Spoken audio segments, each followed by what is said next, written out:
In this video, we'll talk about the danger of refusing to forgive. There are always going to be penalties of not being able to forgive.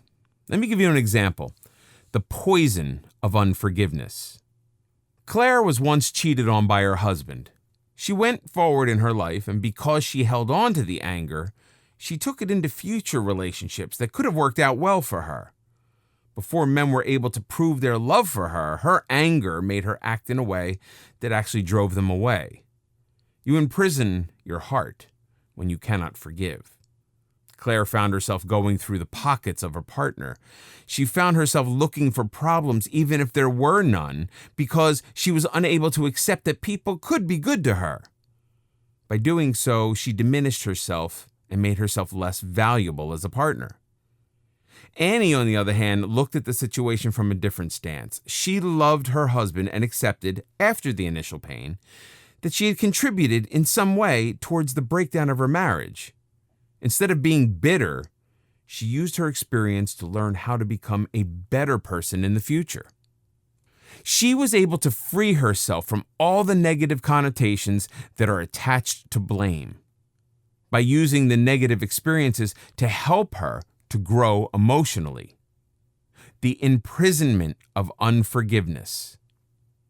When you cannot forgive, you imprison yourself, rather than the person you cannot forgive. You suffer from anger, hate, negativity, lack of trust, and all the things that make you less of a person.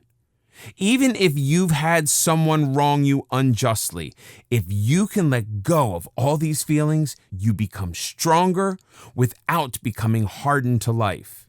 You retain your innocence and learn that your method of dealing with negative emotions serves you in a much more positive way. If someone wronged you, don't let their wrong become yours. Let go and move on. Did you know that it's easier to succumb to addiction when you cannot forgive? You hide behind antidepressants, or maybe you turn to alcohol because it takes you out of that uncomfortable space you created for yourself. Those who are not compassionate see anger and resentment as a normal state of mind. The strange thing is, when you manage to let go of it, you change on the outside as well as the inside. You'll look happier and attract happier people into your life. The feeling that you have in your heart reflects on the outside and shows you how to be a compassionate and empathetic person, thus making you a better person. Hold on to the addictions that you use as a bolster against being hurt again, and you create even more tension in your life and have more things to forgive or be forgiven for.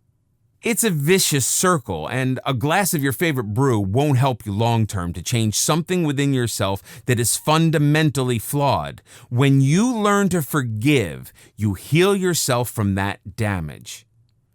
The body of a human being is composed of energy. You must have felt that energy when you're in the company of people who are angry. The ideal scenario is to get as far away from that anger as you can. When you cannot forgive, you give off this negative energy, and people around you will avoid you because of it. Even though you may have been the victim to something that you didn't even ask for, your victim status goes into overdrive when you cannot move on and forgive. To apologize is a sign of strength, not weakness. One of the main reasons that people hold out for an apology is that they feel it vilifies the bad action on the part of the offender. The apology is the acknowledgement of wrongdoing. However, quite often in our lives, we see things that others don't see. Ian explains this very well when he talks about his father. Ian felt most of his life that he didn't live up to the expectations of his father. The anger that he carried with him went on for years. During the years of growing up, Ian wanted his father to apologize for all the things he had put Ian through as a child. The fact was that Ian's father wasn't even aware that he had done anything wrong. The fact is that people don't always realize their sins. Ian had built up this anger towards his father that was unreasonable. And here's the irony. When Ian himself became a father, he realized that he was doing the exact same thing to his son. It wasn't ill treatment at all. These actions were taken out of care for his son. When he managed to get all of this into perspective and let go of his bitterness, he managed to forgive his father and attempt to make the relationship a much stronger one. When you can't forgive, you make your own life a misery, and much of the time, those who wronged you are quite happily going about their lives blissfully unaware of all the negative thoughts you have in your mind. That's why it's so important to voice out and let go. Try it today. Call someone who you have lost contact with simply because you could not forgive them. Make sure to focus on the conversation around them, not you. You will begin to see that life isn't one-dimensional. If you have problems with this exercise, then I would suggest that you practice meditation because it will help you to let go of all the negative feelings you feel towards life and see things from a different perspective. You will become less introspective and will be able to accept comments from others without laying judgment upon them. That helps you to be able to embrace compassion in a way that you may not have been able to do before. When you do, your whole life changes for the better.